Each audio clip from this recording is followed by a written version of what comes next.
Hi ಎಲ್ರಿಗೂ ನಮಸ್ಕಾರ. ಈ ವಿಡಿಯೋದ ಉದ್ದೇಶ ಏನಂದ್ರ, ಯಾರೆಲ್ಲ ಹೊಸದಾಗಿ ಅಂಗಡಿ ಓಪನ್ ಮಾಡ್ಬೇಕು ಅನ್ಕೊಂಡಿರಿ, ಕಿರಾಣಿ ಅಂಗಡಿ, ಪ್ರಾವಿಷನ್ ಸ್ಟೋರು, ಅವರಿಗೆ ಈ ವಿಡಿಯೋ ಹೆಲ್ಪ್ ಆಗ್ಬೋದು. ಮೊದಲದಾಗಿ ಓಪನ್ ಮಾಡೋಕ್ಕೆ ಏನೆಲ್ಲ ಮಾಡಬೇಕು, ಹೆಂಗೆ ಸ್ಟಾರ್ಟ್ ಮಾಡಬೇಕು, ಅದಕ್ಕೆ ಸೂಕ್ತವಾದ ಸ್ಥಳ ಯಾವುದು, ಎಷ್ಟು ಇನ್ವೆಸ್ಟ್ಮೆಂಟ್ ಬೇಕು, ಮಾರ್ಕೆಟಿಂಗ್ ಹೆಂಗೆ ಮಾಡಬೇಕು, ಯಾವ ರೀತಿ ವಸ್ತುಗಳನ್ನು ಖರೀದಿ ಮಾಡಬೇಕು, ಮಾರಾಟ ಮಾಡೋದು ಹೆಂಗೆ, ಅದನ್ನೆಲ್ಲ ಒಂದೊಂದಾಗಿ ತಿಳ್ತಾ ಹೋಗೋಣ. ಎಲ್ರಿಗೂ ಬಿಸ್ನೆಸ್ ಮಾಡಬೇಕು, ಏನಾದರೂ ಒಂದು ಬಿಸ್ನೆಸ್ ಮಾಡಬೇಕು ಒಂದು ಆಲೋಚನೆ ಬಂದೇ ಇರ್ತದೆ. ಅಂಥವ್ರು ಈ ವಿಡಿಯೋ ಕೊನೆವರೆಗೂ ನೋಡಿ, ಅದಕ್ಕೆ ಸೊಲ್ಯೂಷನ್ ಸಿಗುತ್ತದೆ. ಈಗ ಎಲ್ಲರೂ ಅನ್ಕೋತಾರೆ, ನಾವು ಸ್ಟಾರ್ಟ್ ಮಾಡಬೇಕು, ಏನಾದರೂ ಬಿಸ್ನೆಸ್ ಮಾಡಬೇಕು, ಅದ್ರ ಬಗ್ಗೆ ಅವ್ರಿಗೆ ಐಡಿಯಾ ಇರಲ್ಲ. ಕೆಲವೊಬ್ಬರಲ್ಲಿ ಗೊಂದಲ ಇರ್ತದೆ, ಯಾವ ರೀತಿ ಮಾಡಬೇಕು, ಎಕ್ಸ್ಪೀರಿಯನ್ಸ್ ಬೇಕಾ, ಎಜುಕೇಷನ್ ಬೇಕಾ, ಮಾರ್ಕೆಟಿಂಗ್ ಹೆಂಗೆ ಮಾಡೋದು, ಯಾವ ರೀತಿ ತರೋದು, ಅದನ್ನೆಲ್ಲ ನಾನು ಒಂದೊಂದಾಗಿ ತಿಳಿಸ್ಕೊಡ್ತಾ ಹೋಗ್ತೀನಿ. ನಾನು ಸಿನ್ಸಿ ಕಸ್ಟಮರ್ ಬರ್ತಾ ಇರ್ತಾರೆ, ಹಂಗೆ ವಿಡಿಯೋ ಮಾಡ್ತಿದ್ದೀನಿ. ಈಗ ವ್ಯವಹಾರ ಮಾಡ್ಬೇಕಂದ್ರೆ ಎಲ್ಲರಲ್ಲೂ ಒಂದು ಭಯ ಇರ್ತದೆ, ಇನ್ವೆಸ್ಟ್ಮೆಂಟಿನ ಭಯ. ಫಸ್ಟು ಎಷ್ಟು ಬೇಕಾಗ್ತದ, ಎಷ್ಟು 1 ಲಕ್ಷ, 2 ಲಕ್ಷ, 5 ಲಕ್ಷ ಅನ್ನೋದೇ ಒಂದು ಗೊಂದಲ ಇರ್ತದೆ ಅವರಲ್ಲಿ. ಈ ಕಿರಾಣಿ ಅಂಗಡಿ ಅಂದ್ರೆ ಸ್ಮಾಲ್ ಸ್ಕೇಲಲ್ಲಿ ಮಾಡ್ಬೇಕಂದ್ರೆ 1ರಿಂದ 3 ಲಕ್ಷ ಇದ್ರೆ ಸಾಕು. ಲಾರ್ಜ್ ಸ್ಕೇಲಲ್ಲಿ ಮಾಡ್ಬೇಕಂದ್ರೆ ಒಂದು 8ರಿಂದ 10 ಲಕ್ಷ ಬೇಕಾಗ್ತದ. ಇವಾಗ ಎಲ್ರಿಗೂ ಆಸೆ ಇರೋದೇನಾದ್ರೂ ಹಳ್ಳಿಯಲ್ಲಿ ಏನಲ್ಲಿ ಮಾಡ್ಬೇಕು ಅನ್ನೋದು, ಹಳ್ಳಿಯಲ್ಲೇ ಮಾಡ್ಬೇಕು ಅನ್ನೋದು ಇರ್ತದ ಎಲ್ರಿಗೂ. ಹಳ್ಳಿಲಿ ಮಾಡ್ಬೇಕಂದ್ರೆ ಅಷ್ಟೊಂದೇನು ಇನ್ವೆಸ್ಟ್ಮೆಂಟ್ ಬೇಕಾಗಿಲ್ಲ. ಎಲ್ಲ ನಿಮಗೆ ಸ್ವಂತ ಬಿಲ್ಡಿಂಗ್ ಇದ್ರೆ ಮತ್ತೆ ರೆಂಟಿಗೆ ಏನಾದರೂ ಇಡ್ತೀನಂದ್ರೆ ಅಷ್ಟೊಂದೇನು ಇನ್ವೆಸ್ಟ್ಮೆಂಟ್ ಬೇಕಾಗಿಲ್ಲ. ಇವಾಗ ಸ್ವಂತ ಬಿಲ್ಡಿಂಗ್ ಇದ್ರೆ ಏನೆಲ್ಲ ಯೂಸು, ಸ್ವಂತ ಜಾಗ ಇದ್ರೆ ಲಾಂಗ್ ಟರ್ಮ್ ಆಗಿ ಬಿಸ್ನೆಸ್ ನಡೆಸ್ಬೋದು. ಅದೇ ರೆಂಟಲ್ಲಿ ಆದರೆ ಅಗ್ರಿಮೆಂಟ್ ಬೇಸು ನಿಮ್ಮ ಕಮಿಟ್ಮೆಂಟ್ ಪ್ರಕಾರ ಇರ್ತದೆ. ಏನೇ ಒಂದು ಕೆಲಸ ಆಗಲಿ ಮನಸ್ಸಿನಾಗ ಅಂದ್ಕೊಂಡಿದ್ರೆ ಮೊದಲು ಸ್ಟಾರ್ಟ್ ಮಾಡಬೇಕು. ಸ್ಟಾರ್ಟ್ ಮಾಡಿದ್ಮೇಲೆ ಅಲ್ಲ ಅದ್ರದ್ದು ಗೊತ್ತಾಗೋದು. ಎಲ್ಲರಿಗೂ ಭಯ ಇರ್ತದೆ, ಇದ್ದೇ ಇರ್ತದೆ, ಏನು ಲಾಸು ಲಾಭ ಹೆಂಗ ಅನ್ನೋದು ಗೊಂದಲ ಇದ್ದೇ ಇರ್ತದೆ.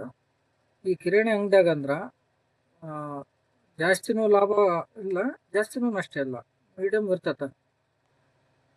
ಇದರಲ್ಲಿ ಲಾಭ ನಷ್ಟದ್ದು ಮಾತಾಡ್ಬೇಕಂದ್ರೆ ನಷ್ಟ ಹೆಂಗಾಗ್ತದ ಅಂದ್ರೆ, ಇದು ಬ್ಯಾಡ್ ಡೇಟ್ಸು, ಡೌಟ್ಫುಲ್ ಡೇಟ್ಸು ಅವೆಲ್ಲ ಇರ್ತದ ಉದ್ರೆ ಕೊಟ್ಟವ್ರಿಗೆ. ಕೆಲವೊಬ್ರು ಕೊಡೋದೆಲ್ಲ ಸತಾಯಿಸ್ತಾರ, ಕೆಲವೊಬ್ರು ಒಳ್ಳೆ ಗಿರಾಕಿ ಆದ್ರೆ ಬೀಗ ಕೊಡ್ತಾರ. ಹಳ್ಳಿಯಾಗ ಯಾವ ಥರ ಅಂದ್ರೆ ಇದನಿಗೆ ಕೂಲಿ ಮಾಡೋರು ಜಾಸ್ತಿ, ಕೆಲಸ ಆಫೀಸ್ಗೆ ಹೋಗೋರ್ಕಿನ್ನ ಕೂಲಿ ಮಾಡೋರು ಜಾಸ್ತಿ. ಇಂಥವ್ರು ಸ್ವಲ್ಪ ನಿಧಾನ ಆಗಿ ಅಮೌಂಟ್ ಬರ್ತಾವ, ಕಾಯ್ಬೇಕು. ಕಾಯ್ದಂಗೆಲ್ಲ ನಿಧಾನ. ಇದ್ರೆ ಗಿರಾಕಿಗಳು ಪೂರ ಅಮೌಂಟ್ ಕೊಡದೇನೆ ಸತಾಯಿಸಿ ಹೋದ್ರೆ ಅದು ನಷ್ಟದಾಗ ಬರ್ತದೆ. ಈ ಮಾಲ್ ಮಾರೋದ್ರಲ್ಲಿ ಯಾವುದೇ ನಷ್ಟ ಉಂಟಾಗೋದಿಲ್ಲ ಕಿರಾಣಿ ಅಂಗಡಿಯಲ್ಲಿ. ಈಗ ಲಾಭ ಹೆಂಗೆ ಬರ್ತದಪ್ಪ ಅಂತ ನಿಮ್ಮೆಲ್ಲರ ಆಲೋಚನೆ. ಈ ಲಾಭ ಬಂದ್ಬಿಟ್ಟು ಕಿರಾಣಿ ಅಂಗಡಿಲಿ ಪರ್ಸೆಂಟೇಜ್ ಲೆಕ್ಕಕ್ಕೆ ಬರ್ತದೆ. ಪರ್ಸೆಂಟೇಜು ಯಾವ್ರೇಜ್ ಪರ್ಸೆಂಟೇಜ್ ತೊಗೊಂಡ್ರೆ 10ರಿಂದ 15% ಲಾಭ ತೆಗಿಬೋದು ಕಿರಾಣಿ ಅಂಗಡಿಲಿ. ಅಂದ್ರೆ 1000ಕ್ಕೆ ಒಂದು 150, 100 ರೂಪಾಯಿ, 150ರಿಂದ 200 ರೂಪಾಯಿ ಜಾಸ್ತಿ. ಮ್ಯಾಕ್ಸಿಮಮ್ ಬರೋದು 200 ರೂಪಾಯಿ ತೆಗಿಬೋದು ಅಷ್ಟೇ. ನೀವು ಒಂದು 2ರಿಂದ 3 ಲಕ್ಷ ರೂಪಾಯಿ ಮಾಲ್ ಹಾಕಿರಂದ್ರೆ ಡೈಲಿ ಒಂದು 7ರಿಂದ 8 ಸಾವಿರ ಇಲ್ಲ 10 ಸಾವಿರ ವ್ಯಾಪಾರ ಆಗ್ಬೋದು. ಪರ್ಸೆಂಟೇಜ್ ವೈಸ್ ಬಂದ್ರೆ ಡೈಲಿ 800ರಿಂದ 1000 ಉಳಿಸ್ಬೋದು. ಅದು ಒಳ್ಳೆ ಚೆನ್ನಾಗಿ ಕ್ಯಾಶ್ ಟು ಕ್ಯಾಶ್ ಆದ್ರೂ ಮಾತ್ರ. ಉದ್ರೆ ಆದ್ರಿಗಿನಿಗೆ ಮತ್ತೆ ಲಾಭ ಪ್ರಮಾಣ ಕಡಿಮೆ ಆಗ್ತದೆ. ಅದು ಲಾಭದ್ದು ಹೇಳಿದ್ರಿ, ನಷ್ಟದ್ದು ಹೇಳಿದ್ರಿ, ಹೆಂಗೆ ಸ್ಟಾರ್ಟ್ ಮಾಡೋದೇ ಹೇಳಿಲ್ಲಲ್ಲ ಅಂತ ನಿಮ್ಮೆಲ್ಲರಿಗೂ ಗೊಂದಲ. ಏನಿಲ್ಲ, ಸ್ಟಾರ್ಟ್ ಮಾಡ್ಬೇಕು ಅನ್ಕೊಂಡ್ರೆ ಸ್ಟಾರ್ಟ್ ಮಾಡಿಬಿಡೋದೆ. ಯಾರ್ದು ಏನು ಅಭ್ಯಂತರ ಇಟ್ಕೋಬಾರ್ದು, ನಾಚಿಕೆ ಸ್ವಭಾವ ಇರಬಾರ್ದು. ಇದರಲ್ಲಿ ಒಂದು ನೀವೇ ಕೆಲಸಗಾರರು, ನೀವೇ ಓನರ್. ಇದರಲ್ಲಿ ಮೊದಲು ಸ್ಟಾರ್ಟ್ ಮಾಡ್ಬೇಕು. ವ್ಯವಹಾರ ಸ್ಟಾರ್ಟ್ ಮಾಡೋಕೆ ಏನು ಎಜುಕೇಷನ್ ಬೇಕಾ, ಇಲ್ಲಿ ಎಕ್ಸ್ಪೀರಿಯನ್ಸ್ ಇರ್ಬೇಕಾ, ಅದೆಲ್ಲ ನಿಮ್ಮಲ್ಲಿ ಗೊಂದಲ ಇದ್ದೇ ಇರ್ತದೆ. ಅದಕ್ಕೆ ಯಾವುದೇ ಒಂದು ಎಕ್ಸ್ಪೀರಿಯನ್ಸ್ ಅವಶ್ಯಕತೆ ಇಲ್ಲ. ಎಜುಕೇಷನ್ ಮಾಮೂಲು ನಾರ್ಮಲ್ ಆಗಿ ಎಜುಕೇಷನ್ ಇದ್ರೆ ಆಯಿತು. ಎಲ್ಲ ಸ್ಟಾರ್ಟ್ ಮಾಡಿದ್ವಿ, ಎಲ್ಲ ಆಯ್ತಪ್ಪ. ಇವಾಗ ಒಮ್ಮೆಲೆ ನಾನು ಒಂದೇ ವರ್ಷದಲ್ಲಿ ನಾನು ಅತಿ ಹೆಚ್ಚು ಲಾಭ ಗಳಿಸ್ಬೇಕಂದ್ರೆ ಆಗೋದಿಲ್ಲ. ಇದರಲ್ಲಿ ವೇಟಿಂಗ್ ಪೀರಿಯಡ್ ಜಾಸ್ತಿ, ಕಾಯ್ಬೇಕು. ಆದಷ್ಟು ಇದರಲ್ಲಿ ಒಳ್ಳೆಯದು ಲಾಂಗ್ ಟರ್ಮ್ ಆಗಿ ಆಲೋಚನೆ ಮಾಡಿ ವ್ಯವಹಾರವನ್ನು ನಾವು ಅದನ್ನು ಗಮನದಲ್ಲಿಟ್ಟುಕೊಂಡು ವ್ಯವಹಾರ ನಡೆಸಬೇಕು. ಹಾಗಾದ್ರೆ ಮಾತ್ರ ಲಾಭದ ಪ್ರಮಾಣ ಗೊತ್ತಾಗೋದು. ನೀವು ಯಾರೆಲ್ಲ ವ್ಯವಹಾರ ಸ್ಟಾರ್ಟ್ ಮಾಡಬೇಕು ಅನ್ಕೊಂಡಿರಿ ಅವರು ಕಮೆಂಟ್ ಬಾಕ್ಸಲ್ಲಿ ಹಾಕಿ, ನಾನು ಅವರಿಗೆ ಉತ್ತರ ಕೊಡೋಷ್ಟು ಪ್ರಯತ್ನ ಮಾಡ್ತೀನಿ. ಇಷ್ಟು ಹೇಳ್ತಾ ಮುಗಿಸ್ತೀನಿ. ಧನ್ಯವಾದಗಳು.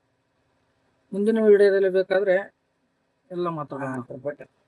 ಇನ್ನೊಂದು ಹೊಸದಾಗಿ ವಿಡಿಯೋ ಮಾಡೋದ್ರಿಂದ ಅಷ್ಟೊಂದು ಕಮ್ಯುನಿಕೇಷನ್ ಸ್ಕಿಲ್ಲು ಇನ್ನೂ ಬರ್ತಾ ಇಲ್ಲ.